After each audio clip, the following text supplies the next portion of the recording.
Hello, and welcome to Fusion Writing, where building character meets creating structure. This is our writing week, and this is Tuesday, our map day, where we're going to lay out your writing assignment for the month of November. Victoria, what have you got in mind for us? Well, remember when I said I would give you a couple of ideas for what to do with the things that you've collected? If you're participating in the experience challenge over in LiLLiPub, you've been creating one note card each day. It can be from one of the 5 senses for something that you've noticed or observed. It can be a random idea, maybe generated by something that you were thinking about, or a story problem you're chewing on, whatever. It's just literally creating one note card a day with something that you could potentially use in your writing later. That's if you're participating in the challenge.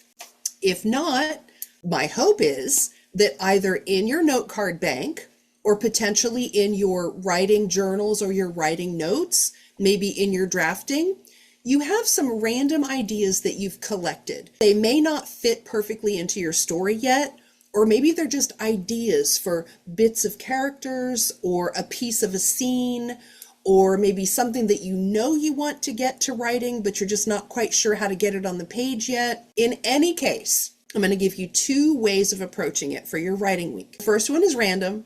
The second one is planned. So let's first play the game of random writing exercises.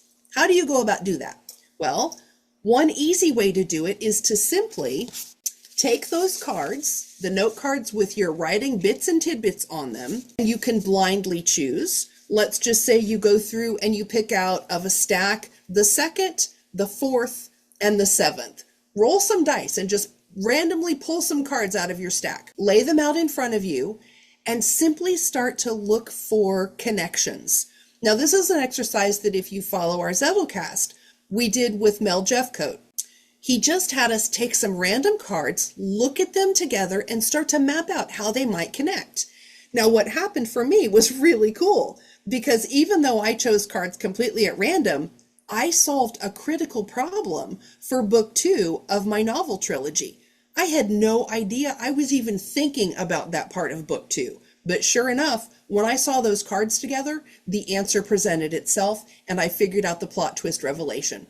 So that's one way to go about it, is just randomly choose from your story cards or from your experience collection, lay them out, and let your brain start to make connections between them. I promise you will likely discover something you hadn't thought of. That's the piece that you grab onto and just start doing some journaling. It doesn't have to be anything fancy or formal. Just start writing it out. Chase those ideas wherever they lead you.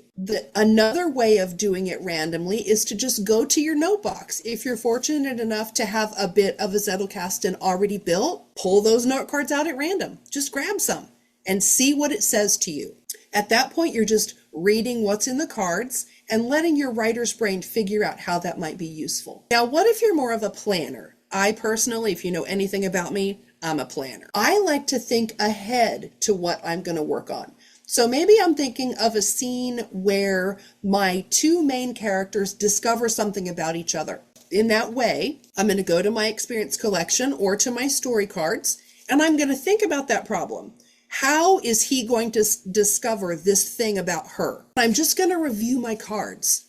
9.5 times out of 10, something in those cards will present itself to me as potentially a way to make that revelation. So if you're going to do it plan-wise, begin with a first principle. Begin with a story problem that you're trying to solve, and then go to your cards with that problem as the lens through which you're viewing the cards or the information that you're looking at. Probably what you're going to find is you're going to notice a detail or some item that you can use to trigger the thing that you want to write about. And then again, go to your writing tool of choice and just journal it out. Just talk to yourself about, if I use this detail to make that discovery, what does that look like? You're just playing with yourself on the page. So those are my 2 tips for the writing week.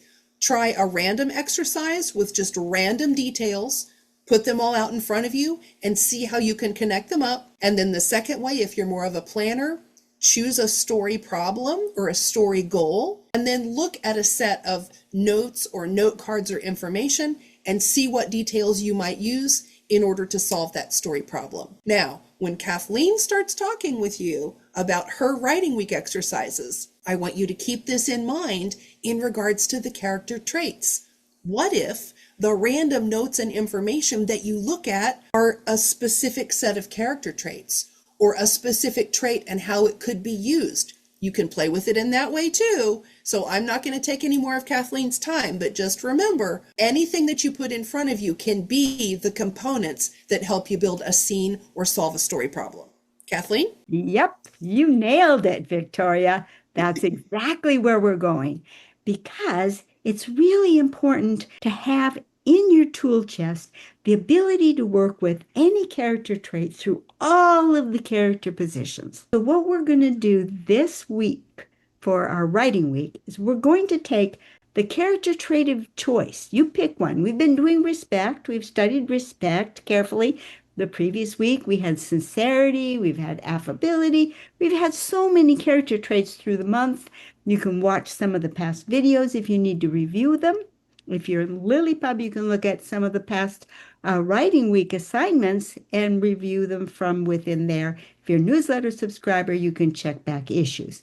But I want you to pick a character trait that you feel comfortable with, that you feel you understand its ins and outs quite well, and following the method that you learned last week on what's the difference, what does it look like differently when the character trait is totally out of the person's brain. He's not even thinking about it. It doesn't even come into his mind. He's whatever he wants to do. Or the character trait in the wing position where it's like, well, he nags himself, but he never gets anywhere. Or it's in the rudder position where he can make a decision. Sometimes he does and sometimes he doesn't. But if he puts his mind to it, he could do it. Or it's the anchor position and it's like, by golly, I do this. This is what I do. I make the right decision all of the time. Or it's down there in the base position where he doesn't think about it then either. He just does it. It's part of who he is. What are you going to do? Waste your time thinking about it? Well, you wouldn't do anything else. So the pinnacle to the base, both your character isn't thinking about it at all. Totally different responses. Take a character trait that you are comfortable with, that just so the one that you know the deepest, don't worry about its usefulness yet, and assign it in each of the different positions to a character and write a little snippet. It can just be one of those experience cards that shows up on a single card. How does that show up in that character? How could you express that spot in the character profile diagram in no more words than will fit on a file card? Then what we're going to find out is when Victoria has you put them all together again, or when you've got a character that you're really interested in, I believe that you will find out, even if you pick that character trait at random, you'll find out that it's a very useful character trait for a key character in your story. And you'll be really, really glad that you had those snippets as examples of how do you write a trait in each of the different positions. It'll really, really help you solidify what those positions mean. So I'm not going to belabor it because that's your assignment. You can review the previous weeks to find out more about how those character traits work. They're up there on YouTube, and you can just look at last week's to see how you go about describing each of those character positions. So enough said for today. Anything to add, Victoria? Nope, that sums it up. This is a dynamic week. We've got lots of stuff to work with. If you're participating in the challenge over in LiLLiPub, you've got 21 days worth of cards, hopefully, that you can pull from. And if not, go back we all have writer's notes. Go back to those notes or go over to your character traits and start playing with that stuff on the page. There's nothing more exciting than when things click into place and you figure out how that piece in your story is going to work, or when you master that assignment and it clicks for you on the page. Nothing like it. So go do that. Okay. And then when you've gone and done that, come on over to lillipub.org. We meet every Saturday online. You can share your writing. You can share in the writing of your fellow Lilligans. You can join us in Fusion Writing. You can join in the Circle for Character Traits. It's a super welcoming community. It could be your digital home away from home.